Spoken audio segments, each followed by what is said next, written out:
स्वागत है आप सभी का एक बार फिर से दिन भर की रोटी डेली डिवोशन में, परमेश्वर के प्रेजेंस में, प्रभु यीशु मसीह के नाम में।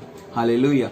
और आज 8 अक्टूबर 2021 के लिए मेरे प्रियो, जो परमेश्वर का वचन मेरे और आपके लिए है वो हमें मिलता है पहले पत्रस की किताब, उसके दूसरे अध्याय और उसके 6 पद के अंदर, book of first Peter chapter 2 verse 6, जहां इस प्रकार से लिखा है, इस कारण पवित्र शास्त्र में भी आया है, देखो मैं सिय्योन के कोने के सिरे का चुना हुआ और बहुमूल्य पत्थर ठहरा हूं, और जो कोई उस पर विश्वास करेगा वह किसी रीति से लज्जित ना होगा। हालेलुया। परमेश्वर का धन्यवाद करते हैं।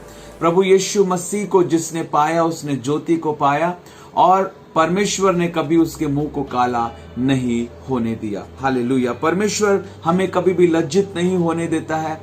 परमेश्वर कह रहा है कि प्रभु यीशु मसीह जो है वो कॉर्नर स्टोन है। प्रभु यीशु मसीह जो है वो कॉर्नर स्टोन, वो कोने का पत्थर है, और जिस आत्मिक घर को हमने बनाया उसकी बुनियाद जो है वो प्रभु यीशु मसीह है। हालेलुया। उसकी बुनियाद प्रभु यीशु मसीह है। वो घर नहीं गिरेगा। हालेलुया। और परमेश्वर के जो लोग हैं वो इस बारे में आश्वस्त हो सकते हैं कि न्याय के समय में कभी भी परमेश्वर उन्हें लज्जित होने नहीं देगा, क्योंकि प्रभु यीशु मसीह वो कोने का पत्थर है। प्रभु यीशु मसीह वो बुनियाद है उस घर की, उस आत्मिक घर की जो परमेश्वर के लोगों ने बनाया है। हालेलुया। परमेश्वर का हम धन्यवाद करते हैं। एक स्पिरिचुअल हाउस, फिजिकल हाउस नहीं, एक स्पिरिचुअल हाउस। हालेलुया। हमारी स्पिरिट का हाउस कौन सा है? हमारी स्पिरिट का हाउस कौन सा? हमारी आत्मा कहाँ रहती है? हाँ, हमारी आत्मा का जो घर है वो हमारी बॉडी है। Our body is the house of our spirit. परमेश्वर ने मिट्टी से आदम को बनाया और उसके नथनों में जीवन का सांस फूका, और आदम एक जीवित प्राणी बन गया। वो आत्मा जब आई, हालेलुया, तो वो एक शरीर के अंदर वो रहने लगी। परमेश्वर की आत्मा एक शरीर के अंदर वो रहने लगी। परमेश्वर ने अपने जीवन के श्वास को उसके अंदर फूका। जब एक बच्चा जन्म लेता है, जब एक बच्चा पैदा होता है, वो एक आत्मा जो वो गर्भ के अंदर जाती है, वो एक घर जो है वो तैयार होता है। वो आत्मा जो है उस घर के अंदर रहती है, उस शरीर के अंदर रहती है।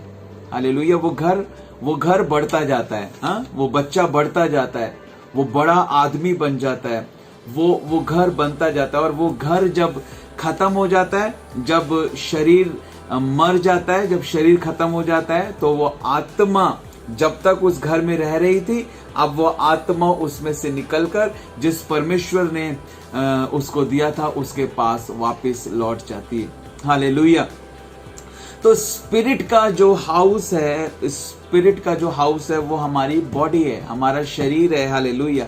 वचन बताता है कि क्या तुम नहीं जानते कि तुम्हारी देह पवित्र आत्मा का मंदिर है और परमेश्वर का आत्मा तुम्हारे अंदर वास करता है। हालेलुया। तुम्हारी देह, बोलो मेरी देह पवित्र आत्मा का मंदिर है। मेरी आत्मा, परमेश्वर का आत्मा, दोनों एक हैं। अब हम एक आत्मा हो चुके हैं, और वो परमेश्वर का आत्मा, वो मेरा आत्मा, वो जो है अब मेरे अंदर है, मेरी देह के अंदर है। मेरी देह परमेश्वर के आत्मा का मंदिर बन चुकी है। मैंने पवित्र आत्मा को पा लिया है। मैंने उस विश्वास को करने के द्वारा उस पवित्र आत्मा को पा लिया है। हालेलुया। परमेश्वर का हम धन्यवाद करते हैं। और इस स्पिरिचुअल हाउस को, इस आत्मिक घर को बनाने के लिए, इस देह को अनुशासित करने के लिए हमें इन बातों को सीखना है। 5 बातें मैं आपको बता रहा हूं। हमें अपने होठों से परमेश्वर की आराधना करनी है। पहली बात, वर्शिप यानी आराधना। हमें अपने होठों से, अपनी जुबान से परमेश्वर की आराधना करनी है। हमें हालेलुया प्रार्थना और आराधना में समय बिताना है। दूसरी बात, मिनिस्ट्री। हमें सेवा करनी है परमेश्वर की, हालेलुया। शरीर के द्वारा हमें परमेश्वर की सेवा करनी है, लोगों की मदद करनी है, हमें शरीर के द्वारा परमेश्वर की सेवा करनी है, इस बल को, इस शक्ति को परमेश्वर के लिए इस्तेमाल करना है।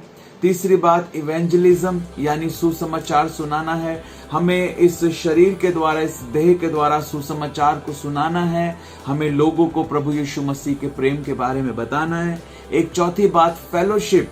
हमें फेलोशिप करनी है, परमेश्वर के साथ एक संबंध को हमें बनाना है, पवित्र लोगों के साथ हमें संगति करनी है, पवित्र आत्मा के साथ हमें संगति करनी है। एक फेलोशिप, एक होली फेलोशिप वाला जीवन हमारा होना चाहिए और इस देह में अनुशासन होना चाहिए। पांचवी बात और मुख्य बात, अनुशासन जो है वो इस देह के अंदर होना चाहिए। हमें अपने शरीर के अंगों को धार्मिकता का हथियार होने के लिए सौंपना है, आत्मा से देह की क्रियाओं को मारना है, एक आत्मिक अनुशासन को हमें हासिल करना है। अब हमें यह विश्वास करना है कि हमारी आंखें प्रभु यीशु मसीह की हैं, हमारे कान प्रभु यीशु मसीह के, हमारे हाथ प्रभु यीशु मसीह के हैं। जैसा परमेश्वर का दास कहता है कि अब मैं जीवित ना रहा बल्कि मसीह मुझ में जीवित है। इस प्रकार हमें एक आत्मिक घर को तैयार करना है, हालेलुया। और उसकी बुनियाद, वो कोने का पत्थर प्रभु यीशु मसीह है। उस पर जो हमने विश्वास किया है, वो जो हमारा सच्चा और जीवित परमेश्वर है,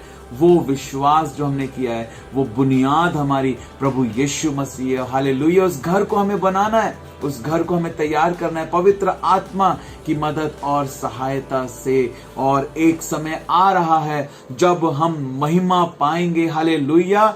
जितने प्रभु में सोए हैं वो सब जी उठेंगे, जो हम जिंदा हैं वो बदल जाएंगे। प्रभु हमें एक महिमा में देह जो है वो देने जा रहा है, एक सुपर नेचुरल बॉडी को परमेश्वर हमें देने जा रहा है, जब हम सदा सदा सदा सदा सदा तक, हमेशा तक परमेश्वर के साथ रहेंगे, हालेलुया। फिर ना रोना, ना दांतों का पीसना, ना कोई दुख, ना कोई बीमारी, ना किसी प्रकार की कोई चिंता, सिर्फ आनंद, सिर्फ खुशी, हालेलुया, वो हमारे पास होगी। अच्छा भोजन हम लोग खाएंगे, ऐसी देह हमारे पास होगी, हालेलुया।